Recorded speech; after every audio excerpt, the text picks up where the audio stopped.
আমি দিলীপ সমাদ্দার বড়দের প্রণাম এবং ছোটদের ভালোবাসা জানিয়ে আজকে শুরু করছি একটা কয়েন নিয়ে কথা বলবো। আর সেই সঙ্গে এই ইন্ডিয়ান এয়ারফোর্স এটা নিয়েও একটু কথা বলবো, কারণ এটা নিয়ে আপনারা অনেকেই অনেক কথা শুনেছেন। আমি আবার একটু নতুন করে আপনাদেরকে বলি, তাহলে আপনারা কিছুটা বুঝতে পারেন। তবে আজকের ভিডিও কিন্তু খুবই একটা ইন্টারেস্টিং ভিডিও হতে চলেছে। আজকের যে ভিডিওটা আমি দেখাতে চলেছি, দেখুন, আমি এতদিন সবসময় কমন পয়সাগুলো আপনাদের চিনানোর চেষ্টা করেছি এবং আগামী দিনে আমি কমন পয়সাই চিনানোর চেষ্টা করব। কারণ কমন পয়সা মার্কেটে পাওয়া যাচ্ছে, আর রেয়ার পয়সাগুলো পাওয়া যাচ্ছে না। এটা রেয়ার পয়সা। আজকে আমি রেয়ার পয়সা দিয়ে একটা ভিডিও বানাচ্ছি, কারণ রেয়ার পয়সা দিয়ে ভিডিও বানানো আজকে একটা বিশেষ দরকার। আজকে বিশেষ একটা ব্যাপার আপনাদের বোঝাতে চলেছি, যে ব্যাপারটা আপনারা অনেকেই জানেন না। তবে বড় বড় কালেক্টর বাবুরা তারা কিন্তু জানেন, আপনারা অনেকেই জানেন না। তাইলে যারা নতুন কালেক্টর হয়েছো, পয়সা কালেকশন করছো, ছোট ভাইয়েরা, তোমাদেরকেও এটা কিন্তু জেনে রাখা খুবই দরকার। নইলে তোমরা কিন্তু কিছু পয়সা কিনে খুব বিপদের মধ্যে পড়ে যাবে।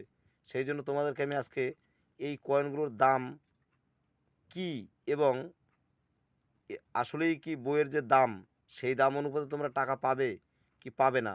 দেখা গেলো এটার দাম রয়েছে যা, তুমি তার সেই দামে কিনে ঠকে গেলে। আবার দেখা গেলো এইটাও যে দাম রয়েছে সেই দামে তুমি কিনে ঠকে গেলে। অথবা দেখা গেলো বইতে যা দাম রয়েছে তার থেকে বেশি দামেও কয়েন বিক্রি হয়। এবার এর মধ্যে আমি সেই পার্থক্যটা বোঝানোর জন্য আজকের ভিডিওটা শুরু করছি। আর তার সঙ্গে একটা কথা বলে নিই, এর আগের দিন আমি একটা ভিডিও দিয়েছিলাম। সেটা ছিল আমার কাছে পয়সা ছিল দুটো পয়সা। একটা পয়সা দিয়ে মানে হায়দ্রাবাদ আর বোম্বাই মিন্ট দিয়ে বানিয়েছিলাম। কিন্তু আমার কাছে দুটোই হায়দ্রাবাদের ছিল। হায়দ্রাবাদের বিগ লায়ন এবং থিম লায়ন ছিল। বিগ লায়ন এবং থিম লায়ন মানে একটা মিউল কয়েন আমি বুঝিয়েছি এর আগের ভিডিওতে। সেটা কিন্তু মিউল কয়েন।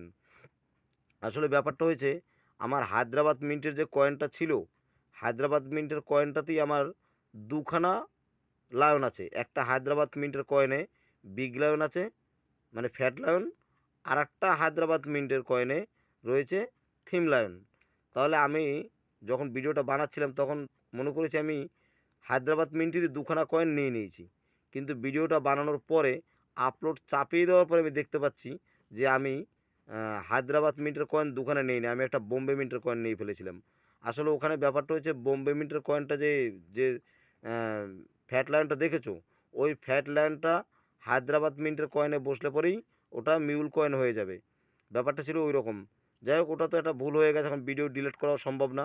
তোমরা বুঝে নেবে, এটা দিয়ে আমি বলে দিলাম ওটা হচ্ছে হায়দ্রাবাদ মিন্টের। এক ভদ্রলোক আমাকে প্রশ্ন করেছিল, তখন আমি বুঝতে পারলাম যে তাই তো।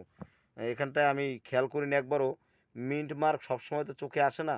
আমিও একটু এই মোবাইল দিয়ে বা আতস কাচ দিয়ে দেখলে ভালো দেখতে পাই। কিন্তু আমি ক্যামেরাটা এই পয়সাটা নেওয়ার সময় আমি, আমার কাছে অনেকগুলো পয়সাই আছে, ওর মধ্যে থেকে আমি একটা হায়দ্রাবাদ একটা বোম্বে মিন্টের নিয়ে ফেলেছি। আসলে বোম্বে মিন্টের কয়েনের যে লাইনটা ওইটাই হায়দ্রাবাদ মিন্টে বসবে, তবেই ওটা মিউল হবে। সে আর একদিন নয় আমি আবার নতুন করে বানিয়ে দেবো। যাই হোক, আজকে এইটা নিয়ে কথা বলছি। আর নতুন বন্ধুরা যারা আছো, তোমরা যারা আছো, পয়সার বিষয়ে নতুন নতুন কিছু জানতে চাও, তাহলে অবশ্যই আমার চ্যানেলটা সাবস্ক্রাইব করে রাখো। তোমরা নতুন নতুন কিছু জানতে চাইলে আর জানতে পারবে আমার চ্যানেল থেকেই। আর আমার চ্যানেলের সঙ্গে থাকলে কী হবে, তোমরা আমার সঙ্গে কারবার না করলেও ঠকবে না, এইটা আমি কথা দিতে পারি। আর একটা ব্যাপার, অনেকেই আমাকে পয়সা আমার কাছে বিক্রি করার জন্য অনেকেই ছবি পাঠাচ্ছেন হোয়াটসঅ্যাপে। আমার পিছনের পিছনের যে ভিডিও দেওয়া আছে, প্রথম থেকে যে ভিডিওগুলো দেওয়া আছে, সেই ভিডিওর মধ্যে দেখা যাচ্ছে আমার ফোন নাম্বার দেওয়া আছে। সেই ফোন নাম্বার দিয়ে আপনারা ফোন করছেন, অনেকে টাকা দেখাচ্ছেন, পয়সা দেখাচ্ছেন, অনেকে বিক্রি করবেনও ভাবছেন। ভালো ভাবনা। আমি কিনবো, তবে একটা ব্যাপার কি, আমি আপনাদের থেকে পয়সা কেনার আগে তো বুঝাতে চাই। আপনারা ব্যাপারটা বোঝার পরে আমি যদি কিনতে চাই তখন কোনো রকমের সমস্যা নেই। আপনারা ব্যাপারটা না বুঝেই যদি বিক্রি করতে আসেন, তখন অনেক সময় আমাকেও আপনারা ভেবে নেবেন যে ও ও মুখে বলে এক, কাজে করে আর এক। সেইটা আপনারা ভেবে নেবেন। ওই জন্য আমি অনুরোধ করছি, আপনারা আমার ভিডিও দেখে আগে নলেজ নিন যে কোন পয়সাটায় জিতবেন, কোনটায় ঠকবেন, কোনটা আমি কিনবো, কোনটা কিনবো না, কেন কিনবো না, সেগুলো আমি সবের মধ্যে বলে দিই। ভালো করে বোঝার পরে আপনারা বুঝতে পারবেন। নইলে পয়সাটা নিয়ে আমার কাছে যখনই আসবেন, তখন আপনি জানলেন আপনার পয়সাটা 500 টাকা দাম, আমার কাছে আসার পরে আমি বলে দিলাম 200, তখন বিচ্ছিরি লাগবে জিনিসটা। অতএব কেন যে 200 বলবো, কী বিষয়ে, সেইটা জানতে হইলে আমার ভিডিওতেই থাকুন। আমার ভিডিওটা দেখুন, একটু হয়তো বড় হয়, কিন্তু বড় হলেও আমি পরিষ্কার পরিচ্ছন্নভাবে বুঝিয়ে দিই, যাতে আপনাদের কোনো রকমের সমস্যা হয় না। সেই জন্য আমার ভিডিওর সঙ্গে থাকুন এবং এক মন দিয়ে আমার ভিডিওটা দেখুন। তাহলে আপনারা কিছু অবশ্যই এখান থেকে পাবেন। তাতে আপনাদের ঠকার রাস্তা থাকবে না। আমি তো কথা দিয়েছি, যাতে আপনারা না ঠকেন আমি সেই চেষ্টা করব আগে। আমার কাছে এসেও যেন আপনারা জিতে যেতে পারেন, এটাই আমি চাইবো। যাই হোক, এবার চলুন আমরা ব্যাপারটা বুঝাচ্ছি। এই দেখুন ২ টো পয়সা। খেয়াল রাখবেন, এই যে পয়সাটা আছে, এই পয়সাটার দাম যা বইয়ে আছে তার থেকে আপনি বেশি পেতে পারেন। এই পয়সাটার দাম যা আছে তার থেকে আপনি বেশি পাবেন না, বরং কম পাবেন। তাহলে প্রথমেই আমি কথা বলি এই কয়েনটা নিয়ে, কেমন? চলুন, এটা কত সাল রয়েছে একটু দেখে নিই। ১৯৩৮ সাল। এ দেখেন 1, এ দেখেন এর উপরে লেখা রয়েছে 1। আচ্ছা, এটা দেখে নিই। এ দেখুন উপরে লেখা রয়েছে 1, দেখতে পান? ONE 1 দেখতে পাচ্ছেন? আচ্ছা, এইখানটায় দেখুন ১৯৩৮ দেখতে পাচ্ছেন? চলুন ১৯৩৮-এ চলে যাই, এই কয়েনটা সম্বন্ধে জেনে নিই কী খবর। তাহলে এই দেখুন কি আছে, ৩৮। দেখুন এই যে পয়সাটা দেখুন, ছবিটা দেখুন, মুখ দিয়ে বলার থেকে দেখিয়ে দিলে বেশি ভালো। এই ছবিটা, এই যে পয়সাটা, এই পাশটার সঙ্গে এটার সঙ্গে এটার মিল করুন, দেখুন একই আছে, বোঝা যাচ্ছে? এবার চলুন এর উল্টো দিকটা দেখাচ্ছি। এই দেখুন, এর সালটা এবার দেখাচ্ছি। আমি এটা দিয়ে শুরু করি। ১৯৩৮। এবার আর পয়সার দরকার নেই, ১৯৩৮ থেকে দেখা যাক কী আছে। দেখুন ১৯৩৮ সালের ২টি মিন্টের থেকে টাকা তৈরি হয়েছে। একটা বোম্বে, একটা কলকাতা। তাহলে বোম্বে আর কলকাতা থেকে যে টাকাটা তৈরি হয়েছে, দুটো টাকার দাম কী রয়েছে একবার দেখুন। এর কি আবার ওইটা বলতে হবে নাকি আপনাদের, এই যে মেটেল এই যে এগুলো আবার বলতে হবে নাকি? আমার মনে হয় না এগুলো বলা কোনো দরকার আছে। আপনারা নিজেরাই বুঝতে পারছেন যে এগুলো কী। তবুও আপনার যদি বলতে হয়, এখন আমার সময়, ওই যে অনেকে বলেন যে শর্টে বানান দাদা, ভিডিও শর্টে বানান। শর্টে বানাতে গেলে তো এগুলো না বলা যাবে না। এগুলো বলতে গেলে দেরি হয়ে যাবে। আর যদি এগুলো বলতে যাই তাহলে শর্টে ভিডিও কী করে হবে? আমি তো বোঝাবো যখন, তো শর্টে কী করে হবে? দেখুন যদি এখানে বলতে যাই তাহলে এই যে মেটেল, দেখেছেন? এখান থেকে শুরু করতে হবে। ওয়েট, এখান থেকে শুরু করতে হবে। সাইজ, এখান থেকে শুরু করতে হবে। এবার দেখুন শেপ, এখান থেকে শুরু করতে হবে। শেপটাও কি আমার বলতে হবে? সার্কুলার, মানে আপনারা তো জানেন পয়সার শেপ বেশিরভাগ গোলই হয়। দেখেই বোঝা যাচ্ছে গোল। তাহলে সাইজ, এই সাইজ 25.3 এবং 25.50, এর মধ্যেই মানে এর মধ্যেই থাকবে এটা, তাই তো? তো এগুলো না বললেও চলে, তবুও অনেকে বলে, এগুলো সময় নষ্ট করার জন্যই বলে, আর কিছু আমি মনে করি না। আমি আজকে একটু বললাম, ওটা দেখাচ্ছি, দেখেন কত মিনিট সময় এখানেও নষ্ট হয়ে যাচ্ছে। ওয়েট 4.85 গ্রাম।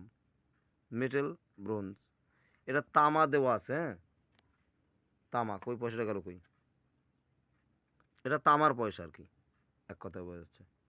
এবার বুঝুন এই পয়সাটার দাম কী রয়েছে এখানে, দেখলেন আপনারা?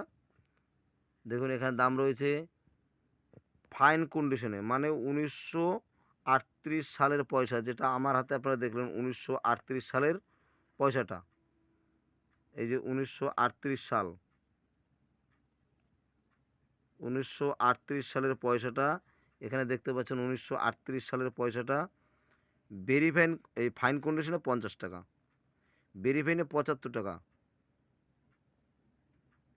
এক্সট্রা ফাইনে ১০০ টাকা, ইউএনসিতে ৩০০ টাকা। আমার এই পয়সাটা কিন্তু প্রায় এক্সট্রা ফাইনের মধ্যে চলে যাবে এই পয়সাটা। এই পয়সা কিন্তু ভালো গ্লেজ আছে। আমার ক্যামেরাটা ভালো নেই বলে অত বোঝা যাচ্ছে না, তবে এটা কিন্তু ভালো একটা গ্লেজি পয়সাই আছে। কিন্তু তাই বলে আমি ১০০ টাকা দাম এটা পাবো না। আচ্ছা, যদি আমি অন্য মিন্টে যাই, দ্বিতীয় কলকাতা মিন্ট, কলকাতা মিন্টের সেম তাই, ৫০ টাকা, ৭৫ টাকা, ১০০ টাকা, ৩০০ টাকা, একদম ওই একই দাম। আবার বলছে স্কোয়ার কয়েন। এরপরে যাই অন্য একটায়, ১৯৩৯ সাল, সেগুলো দেখেন সেম এই একই রকমের দামে কমন, একমাত্র দাম আছে এই কয়েনটার বেশি। 1941 সাল হয়, তাহলেও দাম কত, 400 টাকা, 600 টাকা, 2500 এবং 5000। 5000 আর পাওয়া যাবে না, 2500টা পাওয়া যাবে, রেয়ার কয়েন। ঠিক আছে, তাহলে এবার ভাবুন এই কয়েনটা আমি কিনেছি কত হয়ে জানেন? এর আগে আমি বলেছিলাম, আজকে আবার নতুন করে বলছি, এই কয়েনটা কিনেছিলাম 15 টাকায়। আমি 15 টাকায় কিনেছিলাম এই কয়েনটা। যদি এটা 15 টাকায় কিনি, এখানে বইয়ের মধ্যে দাম রয়েছে 50 টাকা, মানে ঘষাপিটা অবস্থায় 50 টাকা, একটু ভালো রং থাকলে 75 টাকা, আর এক্সট্রা ফ্যান কন্ডিশন থাকলে 100 টাকা। এটার দাম 100 টাকা বইতে অলরেডি রয়েছে, অথচ আমি কিনেছিলাম কত, 15 টাকায়। এর আগে আপনাদের বলেছিলাম, আমার পিছনে ভিডিওতে দেখবেন এটা বলা আছে একবার, আমি আর একবার বলছি। তাহলে আমি 15 টাকায় কিনেছি, দাম রয়েছে এখানটায় 100 টাকা, অথচ কিনেছে কত, 15 টাকায়। কত ভাগ করার পরে, মানে 6 ভাগ, 6 ভাগের 1 ভাগ দাম আমি দিয়ে কিনেছি। যদি 6 ভাগের 1 ভাগ দাম দিয়ে কিনি, একবার ভাবুন বন্ধুরা, এই কয়েনটা যে আমাকে বিক্রি করেছে 15 টাকায়, সে ক টাকায় কিনেছে, সে ক টাকা দিয়ে কিনেছে? সে নিশ্চয়ই এই কয়েনটা আরও কমে কিনেছে, 10 টাকায় কিনেছে। তাহলে আমরা ভিডিওর মধ্যে দেখতে পাই অনেক সময়, আমি সবাইকে তো আর বলছি না, দু একজনাকে বলছি, দু একজনা লোক আছে যারা পয়সা সব কমন হিসেবে কিনে নেয়। তাদের ভিডিওগুলো দেখলে অনেক সময় ফেক মনে হয়, কিন্তু ফেক ফেক না, দু একটা ভিডিও ঠিকও আছে। দেখুন, যখনই পয়সাগুলো নিয়ে যাবে, তখনই কমন বলে এই পয়সাগুলো সব রেখে দেবে। সে কিন্তু 10 টাকায় কিনেছে, আর সে যখন 10 টাকায় কিনেছে, যে বিক্রি করেছে সে ভাবছিস আমার এই পয়সাগুলো এখানে দেখাচ্ছে কত টাকা দাম, 400, 400, 600, 2000, 5000 টাকা দাম দেখাচ্ছে, অথচ 10 টাকা দিয়ে কয়েনটা কিনে নিল। ভিডিওতে অনেক সময় দেখা যায় যে কয়েন কিনে নেয়, দু একটা কয়েন কমন মনে হয়, আসলে মানে মনে হয়, দেখে মনে হয় যেন অনেক দাম, অনেক দাম মনে হয়, আসলে সেটা অনেক দামি পয়সা না, সেটা কমন পয়সার মধ্যেই থাকে। এটা বইতে আপনার থাকতে পারে, এটা স্কোয়ার দেখাতে পারে বইতে, কিন্তু এটার আদৌ তেমন মূল্য নেই। যে জন্য এইটা বইতে যে দাম আছে তার এত কম দামে পয়সাটা আমি কিনতে পারলাম। আমি তো সাধারণ মানুষ, আমি কিনতে পারলাম। কোথা থেকে কিনেছি? এক্সিবিশন থেকে কিনেছি, মেলায় যে দোকানগুলো বসে সেখান থেকে কিনেছি। তারা যদি কয়েনটা আমাকে 10 টাকা 15 টাকা আমার হাতে তুলে দিতে পারে, তারা নিশ্চয়ই 10 টাকায় কিনেছে। সে 10 টাকায় কিনে সে কিন্তু এরকম 5,000 টাকায় বিক্রি করেনি। এখানে যে 5,000 টাকা দাম দেখছেন, এই 5,000 টাকায় কিন্তু সে বিক্রি করে নাই, সে কিন্তু বিক্রি করেছে 15 টাকায়। তাহলে যারা ভিডিও দেখছে যে এই কয়েনটা 10 টাকায় কিনেছে, এইটা যারা দেখেছে, তারা কিন্তু তাকে অলরেডি চোর ভেবে নিয়েছে, যে ও চোর, ও একটা শয়তান। 10 টাকায় কয়েন কিনে হুম বিক্রি করবে 5,000 টাকা, এই যে 5,000 টাকায় বিক্রি করবে, এরকম অনেকে ভেবে নিয়েছে। এই ভুল ধারণাগুলো পাল্টাতে হবে। আমি যেমন ফেক যারা ভিডিও বানায় তাদের যেমন বকছি, বা তাদের যেমন দুই এক কথা বলি, কিন্তু কিছু কিছু ক্যারেক্টার দাদারা তারা আছে যে পয়সাটার দাম নেই বলে বইয়ের মধ্যে দেখা যাচ্ছে যে 2,000 টাকা দাম দেখাচ্ছে, 5,000 টাকা দাম দেখাচ্ছে, কিন্তু সেই পয়সাটা তারা অত দাম দেয় না, কম দামে কিনে নেয়, এই কারণেই যে সেই দামে বিক্রি হয় না। এর কারণকে আমি বলবো একটু পরে। যেমন এই কয়েনটার দাম দেখাচ্ছে 50 টাকা, 75 টাকা, 100 টাকা, অথচ তারা কিনেছে 10 টাকায়, বিক্রিও করেছে 10 টাকা 15 টাকায়, বেশি লাভে তারা বিক্রি করেনি। কিন্তু এখন যদি ওই ভিডিওটা কেউ দেখে যে উনি 10 টাকায় কয়েনটা কেন কিনলো, তখন তো তাকে অনেকে খারাপ ভাববে। অনেকে ভাববে উনি একটা খারাপ মানুষ, 100 টাকা কয়েনটার দাম আছে, 300 টাকা দাম আছে, উনি 10 টাকায় কয়েনটা কিনে নিল। আসলে কিনে নিয়ে সেও তো 100 300তে বিক্রি করেনি, সেও তো 15 টাকায় বিক্রি করেছে। কয়েনের এরকম কিছু ব্যাপার থাকে, কিছু কয়েনে অনেক দাম দেখানো হলেও, সেটা বইয়ের মধ্যে দাম দেখানো হলেও বইয়ের দামে অত দামে কেনা হয় না। তার কারণ কি জানেন? এই কয়েনটার দাম আরও বেশি হতো যদি এর চাহিদা থাকতো। আসলে এর চাহিদা নেই। এই পয়সার দাম দেয় কারা? দাম দেয় কিছু কালেক্টররা, যারা কেনে, যারা পয়সা আমাদের থেকে কিনবে, অন্যান্য লোকের থেকে কিনবে, তারা কিনবে, তারা ঘুরে ঘুরে পয়সা কেনে, তারা কিন্তু এই পয়সার দাম দেবে, কিন্তু তাদের কাছে এইটা বেশি একটা ইন্টারেস্টিং পয়সা না, তাদের কাছে এটা অত বেশি ভালো লাগে না, সেই জন্য এই পয়সাটা তারা দাম দেয়নি। আর দেয়নি বলে বইয়ের মধ্যে দাম বেশি থাকলেও বাজারে কমন পয়সার মতনই চলছে, এই পয়সার দাম বেশি পাওয়া যায় না। বোঝা গেল তাহলে? এবারে দেখুন, আমার ভিডিও যখন আপনারা দেখছেন, যখনই আমার কাছে আসবেন, যখনই আপনারা এই ধরনের পয়সা কতগুলো নিয়ে আসবেন আমার কাছে, তখন আমি তো বলেছি আমি বই দেখে পয়সা কিনবো, বলেছি আপনাদের বলেছি যে আমি বই দেখে পয়সা কিনবো। কিন্তু বন্ধুরা, যখনই আমার ভিডিও দেখে আপনারা আসবেন, তখনই আপনারা এই ধরনের পয়সা যদি নিয়ে আসেন, এই পয়সাটা যদি নিয়ে আসেন, এই পয়সাটা নিয়ে আসলে বইয়ের মধ্যে কিন্তু দাম রয়েছে দেখুন, 100, 300 দাম রয়েছে, তখন আমি তো এই পয়সাটার দাম 10 টাকার বেশি দিতে পারবো না। আর যখনই আমি 10 টাকার দাম দেবো তখনই কিন্তু আপনারা আমাকে ভেবে নেবেন এও চিটিংবাজ। দিলীপ দা ভালো মানুষ ছিল, ভালো ভিডিও দেখাচ্ছিল, এখন দিলীপ দাও দেখো চিটিংবাজি করতে শুরু করেছে। কত দামি পয়সা কত কম দামে নিয়ে গেছে কিনছে। এই কথাটা আপনারা বলবেন। ওই জন্য আমি আগে থেকেই বলে দিলাম যে কিছু পয়সা কিন্তু এইরকম সমস্যা হয় যেগুলো মানে যেভাবে বোঝাচ্ছে এইভাবে বুঝুন, তাহলে বুঝতে পারবেন, আপনাদের মতন করে বুঝবেন না। যেখানে দাম দেখাচ্ছে বইয়ের মধ্যে কিন্তু আসলে সেটা মার্কেটে চাহিদা নেই বলে সেই পয়সাটা বিক্রি করা যায় না। তাহলে আপনারা এই পয়সা দিয়ে আমার কাছে 100 পিস কেউ নিয়ে আসেন, আমি এটা তো কিনতে পারবো না, কারণ এটা মার্কেটে চাহিদা নেই। ওই জন্য বলছে আমার ভিডিওর সঙ্গে থাকুন, কোন পয়সাটার চাহিদা আছে কোন পয়সাটার চাহিদা নেই বাড়ি বসেই জানতে পারবেন।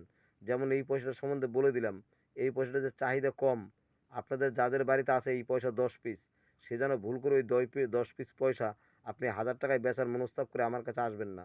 যদি আমার কাছে আসেন তখন তো আমি 1000 টাকা দিতে পারবো না, তাতে আপনার ভাড়া নষ্ট হলো, দিন নষ্ট হলো, আপনার ক্ষতি হবে। আমি চাইবো না আপনার কোনো ক্ষতি হোক।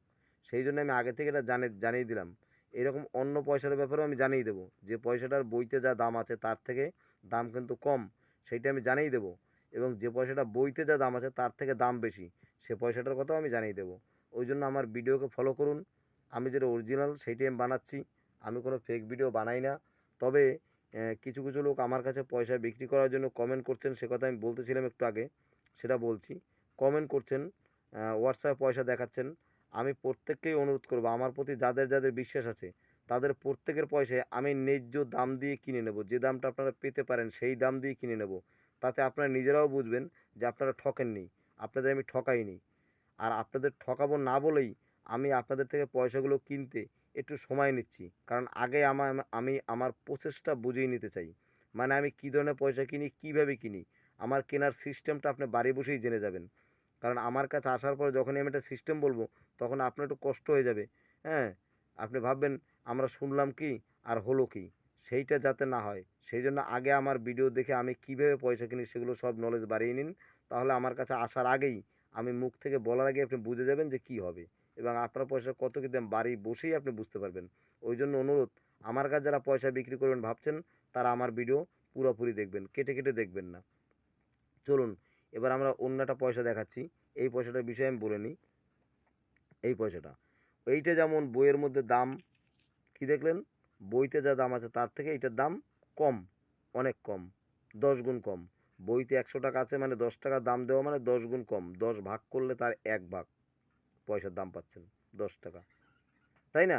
কিন্তু এই পয়সাটা বইতে যা আছে তার থেকে অনেক বেশি দাম পাওয়া যাবে। চলুন এই পয়সাটার ব্যাপারে সবাই বলেছে, আমি এবার একটু বলি, এটা শুনুন। শোনার বিশেষ দরকার, হয়তো এই পয়সাটা ভেবে অনেকেই দেখছেন যে এটার সম্বন্ধে আমরা জানি, আমাদের কোনো জানার দরকার নেই, আর না জানলেও চলবে, কিন্তু না, এটার সম্বন্ধেও জানার দরকার আছে। কারণ আমার কাছে বিক্রি করতে চাইলে আপনাদের জানা দরকার আগে, তাহলে কোনো রকমের পরবর্তীকালে কোনো সমস্যা হবে না। আগের তিতও ভালো পরের মিষ্টিও ভালো না, বুঝে শুনে আসতে পারবেন। চলুন এই পয়সাটা সম্বন্ধে একটু দেখে নিই। দেখুন ইন্ডিয়ান এয়ারফোর্সের পয়সাটা, ইন্ডিয়ান এয়ারফোর্সের পয়সা দেখুন এখানটা কী রয়েছে, একটাই একটাই ইসের থেকে তৈরি হয়েছে, মিন্টের থেকে তৈরি হয়েছে, একটা মিন্টের থেকেই তৈরি হয়েছে। দেখুন পয়সাটা 2007 সাল আছে, 2007 সাল, একটা মিন্টের থেকে একদম কম ছাপা হয়েছিল, বেশি ছাপা হয়নি, খুব কম। অথচ এখানে কী রয়েছে, রেয়ার কয়েন, এই দেখুন রেয়ার কয়েন, দাম রয়েছে কত, 750, ফাইন কন্ডিশনে ভেরিফাই না 1000 টাকা, ইউএনসিতে 1500, এই এক্সট্রা ফিনে 1500, ইউএনসিতে 2500, রেয়ার। বিষয় হচ্ছে এই কয়েনটা যখন মার্কেটে প্রথম প্রচার হয়েছিল যে এই কয়েনটা একটা রেয়ার কয়েন, তখন এটা মার্কেটে ছড়িয়ে ছিটিয়ে ছিল, কালেক্টরদের হাতে সবার হাতে ছিল না কয়েনটা। এখন বর্তমানে এই কয়েনটা অনেকের কাছেই আছে, মানে এগুলো মার্কেটে যখন ছিল, যখনই পয়সাটার দাম বেড়ে গেল, যে এই পয়সাটার দাম প্রথমে প্রায় 3500 টাকা দাম এসেছিলো এইখানটায়, ইউএনসির এই জায়গায় 3500 টাকা দাম চলে এসেছিলো। কিন্তু এখন এই পয়সাটা যখনই সবাই জানতে পারলো এই পয়সাটা ভালো একটা মূল্যবান পয়সা, আর সব দোকানদাররা অনেকেই এটাকে খুঁজে পেয়ে গেলো, এবং যারা পয়সা কিনে ওদের হাতে তুলে দিল, এবং এই পয়সাটার পরিমাণ এখন অনেক বেড়ে গেছে। আগে লোকের মধ্যে লুকিয়ে ছিল, বোঝা যায়নি, মনে হচ্ছিল পয়সাটা কম, খুব কম, কিন্তু এখন দেখা যাচ্ছে পয়সাটা অনেক বেশিই আছে, সবার হাতেই 2-4টা করে খুঁজে পাওয়া যাচ্ছে। এই জন্য এই পয়সার দাম কিন্তু এখন কমে গেছে, কমে গিয়ে কোথায় এসছে, 750 1000 ভেরিফাইনে, আর এক্সট্রা ফাইনে 1050, আর ইউএনসিতে 2500। 2500 মানে এইটা কিন্তু কেউ 2800 টাকাও কিনেছে, 2800 টাকায়, কেউ 3000 টাকায় ওই কয়েনটা কিনেছে। আচ্ছা, যে ব্যক্তি এটা 3000 টাকায় কিনেছে তার এখন কী অবস্থা? কয়েনের দাম কমে গেছে, 2500 চলে এসছে। তার এখন কী অবস্থা? সে এখন একটা কেমন একটা পর্যায়ে পড়ে গেছে না? এখন সে কিন্তু এই কয়েনটা বিক্রি করতে গেলে 2500-এ কখনোই বেচবে না। কেন বেচবে না? সে কিনেছিল 2800 টাকায় অথবা 3000 টাকায়। এই কয়েনটা কিন্তু সে কিছুতেই এখন 2500-এ বেচতে চাইবে না। সে না বেচলেও বেচবে না। আর 1500 টাকায়, 1000 টাকায় বেচার তো কোনো প্রশ্নই আসবে না। ওই জন্য বেচতে চাইবেই না, বেচবেই না। যে কারণে এই কয়েনটা বইতে আগে দাম দিয়েছিল, এখন বইয়ের মধ্যে দাম কম। কিন্তু বইয়ের মধ্যে দাম যদি কমও হয়, দাম কিন্তু বেশি দাম চলছে। কোন দিক দিয়ে বেশি দাম চলছে? এই দিক দিয়ে, যে মনে করুন আমিই এই কয়েন কিনে ফেলেছি, 3000 করে কিনেছি, 3খানা কিনেছি, 3খানা কয়েন কিনেছি আমি 9000 টাকায়। এখন এটাকে আমি যদি আমি বিক্রি করতে যাই, আমি কি এখন এটা কোনো অবস্থাতেই এরকম 2500 টাকা করে বিক্রি করবো? আপনারা নিজেরা ভাবুন, নিজেরাই বলুন। বেচবো না, কোনো অবস্থায় বেচবো না। 7500 টাকা পাবো, 9000 টাকায় কয়েন কিনে আমি 7500 টাকায় বেচবো? বেচবো না। আমি জীবন দিয়ে হলেও এই কয়েনটাকে রেখে দেওয়ার চেষ্টা করব, যে যদি আবার কখনো বাড়ে, যদি কখনো এই আড়াইয়ের জায়গায় 3.5 বা 4 বা 5000 এসে যায়, তখন আমি এটা বেচবো। এছাড়া আমি রেখেই দেবো, কিচ্ছু করার নেই। তবে এই যে দামটা কমে গেছে, এটা যাদের কাছে আছে তারা ভয় পাবেন না। তারা ভাববেন না যে এটার দাম বোধহয় আগামী দিনে আবার ঢপ করে কমে যাবে। না, তা কমবে না। এটা এই মুহূর্তে কমেছে, আগামী বইতে দেখা গেলো আবার বাড়বে। এই টাকা নিয়ে কেউ ভয় পাবেন না, কেউ ঘাবড়াবেন না। যার কাছে যা আছে রেখে দিন। আগামী দিনে এই টাকাই একটা ভালো রিটার্ন দিয়ে যাবে, আশ্চর্যজনক রিটার্ন দিয়ে যাবে। সেটা আমার ধারণা অনুপাতে আমি বলছি। তবে আগামী দিনে এই কয়েনটা ভালো দাম বাড়বে। এই সব মুহূর্তে দাম কমেছে বলে কেউ ভয় পাবেন না যে আরও কমে যাবে। এটা কিন্তু বইয়ের দাম যা আছে তার থেকে বাড়বে। তাহলে কি বোঝালাম? এই কয়েনটা বইতে যা দাম আছে তার থেকে বইতে যে দাম আছে তার 10 ভাগের 1 ভাগ দাম পেলেন। আর এই কয়েনটা বইতে যা আছে তার থেকে আপনি বেশি দাম পাবেন। এখানে 2500 আছে ইউএনসিতে, আপনার 3000 টাকা দিয়ে আপনার কিনতে পারেন। বা যার কয়েন সে 3000 নিচে বেচবে না। সে 3000-এ কিনেছে, বিক্রি করলে সে 3000-এ বা 3500-এ বেচবে। সে 2500-এ বেচবে না। সেই কারণে এই কয়েনটা বইয়ের থেকে দাম বেশি যাচ্ছে। তাহলে এটা বইয়ের থেকে দাম বেশি যাচ্ছে, আর এটা বইয়ের থেকে দাম কম যাচ্ছে। আমি দুটো কয়েন আপনাদের বোঝাতে পারলাম, আশা করি আপনারা বুঝতে পারছেন। আজকে আর মিউল কয়েন নিয়ে আমি বলছি না, মিউল কয়েন নিয়ে এর পরের দিন বলবো। কারণ আগের দিন মিউল কয়েনটা আমি হারিয়ে ভুল করে একটার জায়গায় আরেকটা আপনাদের শো করেছি। মানে আমারও প্রচণ্ড পরে আমার হাসিও পাচ্ছিল যে দেখো কী অবস্থা। মানুষকে আমি বোঝাতে গিয়ে নিজেই বুঝতে পারলাম না এটা কী হয়ে গেল। একটা কয়েনের জায়গায় আরেকটা কয়েনকে আমি শো করে ফেলেছি। সেটা আগের ভিডিওতে দেখেছেন, এটা 5 টাকার কয়েন, হ্যাঁ? ভালো করে বুঝে নেবেন, আগের ভিডিওতে 5 টাকার কয়েন আমি বলেছি। এখন ওটা যাওয়ার হয়ে গেছে, ওটা কিছু করার নেই, পরে আবার ভিডিওটা দিয়ে বানিয়ে দেবো। ওই জন্য আজকে আমি দিনে ভিডিও বানাইনি, এই ভিডিওটা সামনে কালকে আপডেট দেবো, মানে রাত্রে পরে আপডেট দেবো। যাই হোক, আপনাদেরকে দেখালাম। বন্ধুরা, যদি আমার এই ভিডিও ভালো লেগে থাকে বা আমার এই কথা বলা আপনাদের ভালো লেগে থাকে, যে আমি আপনাদের যেভাবে পরিষ্কার করে একটু সময় নিয়ে বুঝিয়ে বলি, যেমন এতে আপনাদের যদি ভালো লেগে থাকে তাহলে আপনারা অবশ্যই আমাকে একটু সাবস্ক্রাইব করবেন দয়া করে। আপনারা হাজার হাজার লোক দেখছেন আমার ভিডিও, তার মধ্যে থেকে যদি 10 জনার দেখার পরে একজনও যদি একটু সাবস্ক্রাইব করেন, আঙুলের একটা বুড়ো আঙুলের টিপ টুক করে এরকম একটা চাপ দিয়ে দেওয়া, যদি একটা চাপ দিয়ে দিলে আমার যদি একটু কয়েকটা শ্রোতা বাড়ে, তাহলে বরং আমিও ভিডিও করে আরও মজা পাবো। আরও ভালো ভালো ভিডিও খুঁজে বের করে আপনাদের দেখানোর চেষ্টা করব। সেটা আপনাদেরও ভালো, আমারও ভালো। অতএব আমরা তো মানুষ মানুষের জন্যেই, তাই না? মান্নাদের সেই গান, মানুষ মানুষের জন্য, মনে করে দেখুন। তাহলে আপনাদের জন্য আমি, আমার জন্য আপনারা। চেষ্টা করব আপনাদের ভালো কিছু সবসময় সামনে নিয়ে আসতে, এবং আমার কোনো ভুল হয়ে গেলে আমি কখনোই স্বীকার করতে দ্বিধাবোধ করি না। আমি ভুলটাকেই যে ঠেলে নিয়ে যাব, না ভুল বলেছি তো ওটা ভুল ঠিকই আছে, না, আমি কিন্তু সেরকম প্রকৃতির মানুষ না। আমি যদি কোনো ভুল করে ফেলি, তো সেটা আমি স্বীকার করব যে আমার এইখানটা একটা ভুল হয়ে গেছে। কারণ স্বীকার করলে পরে শাস্তি অনেকটা কম হয়। সত্যি আমার ভুল হয়ে গেলে আমি সেটা স্বীকার করে নিই। সেটা আপনারা আমার ভিডিওতে বুঝতে পারছেন। তাই বলছি, নতুন বন্ধুরা যারা আছো, ছোট এবং যারা বড় আছেন, আমার বয়সে অনেক বড়, তাদের প্রত্যেককে জানাই যে আমার সাবস্ক্রাইবের প্রয়োজন, আপনারা একটু সাবস্ক্রাইব করুন। আমার বিশেষ সাবস্ক্রাইবের প্রয়োজন। আর যারা পুরনো আছেন তারা একটু শেয়ার করে লোককে একটু দেখিয়ে দিন। এটা প্রত্যেকটা ভিডিওতে আমি বলে থাকি, আর বলাটা তো আমার কর্তব্য। যাই হোক, আমি আমার পিছনের ভিডিওতে ফোন নাম্বার দেওয়া আছে, আমি এই ভিডিওতেও ফোন নাম্বার দিলাম না। সামনে যে ভিডিও আসবে ওই ভিডিওতে আমি ফোন নাম্বার দেবো। তবে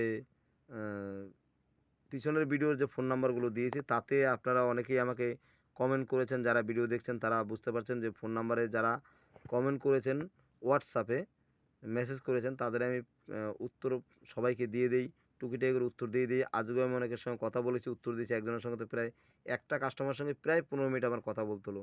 সেখানে সে অনেক কজন লোকের কাছে গিয়ে কী অবস্থায় সে ঠকে গেছে, কীভাবে তাকে ঠকিয়েছে, সেই কথাগুলো আমাকে বলল। খুবই মর্মান্তিক দুঃখজনক ব্যাপার। তার কথা শুনে আমার মনে হলো বেচারি খুবই কষ্ট পেয়েছে। আমি চাইবো যে আমার কাছে এসে কেউ যেন এরকম কষ্ট পেয়ে না যায়। আমি সেই জন্য এইভাবে তৈরি হচ্ছি, যাতে আমার ভিডিও আপনাদেরকে বুঝিয়ে আগে আমার সিস্টেম, আমি কোন প্রকৃতির মানুষ, কী ধরনের মানুষ, কী ভালোবাসি, হ্যাঁ? কীভাবে পয়সা কিনবো, কোন পয়সাগুলো কিনবো, কোনগুলো আপনি বেচতে আসলে ঠকে যাবেন আমার কাছেও, সেই সবগুলো আমি ভালো করে প্রসেস বুঝিয়ে তারপর আপনাদের পয়সাগুলো আমি যেভাবেও কিনবো বা আমার যেটা সাধ্যের মধ্যে সেটা আমি কিনে রাখবো। যেটা আমার সাধ্যের মধ্যে না হয় আমি ভালো কালেক্টরের সঙ্গে যোগাযোগ করিয়ে আপনার পয়সা বিক্রি করিয়ে দেবো দায়িত্ব সহকারে। আপনাদের দামি রেয়ার পয়সা কখনোই কমন দামে ৳২ ৳৪ বিক্রি করতে হবে না। আপনারা পয়সা ঘরে রাখতে পারেন, ভরসা করতে পারেন আমার উপরে। যে ভরসা করবেন সে ঠকবেন না। এইটা আমি ফাইনালি আপনাদের বলতে পারি। কারণ আমার উপরে যে ভরসা করে তাকে আমি কখনো ঠকাই না। তবে একটু সময় লাগতে পারে। সেটা আমি আগে থেকেই বলিনি, আপনারা বারবার জেনে রাখুন। আমি যেহেতু অন্যভাবে ভিডিওগুলো শুরু করছি, আমি মানুষের পাশে অন্যভাবে দাঁড়াতে চাই। সেই জন্য বলছি আমার ভিডিওগুলো সময় লাগতে পারে।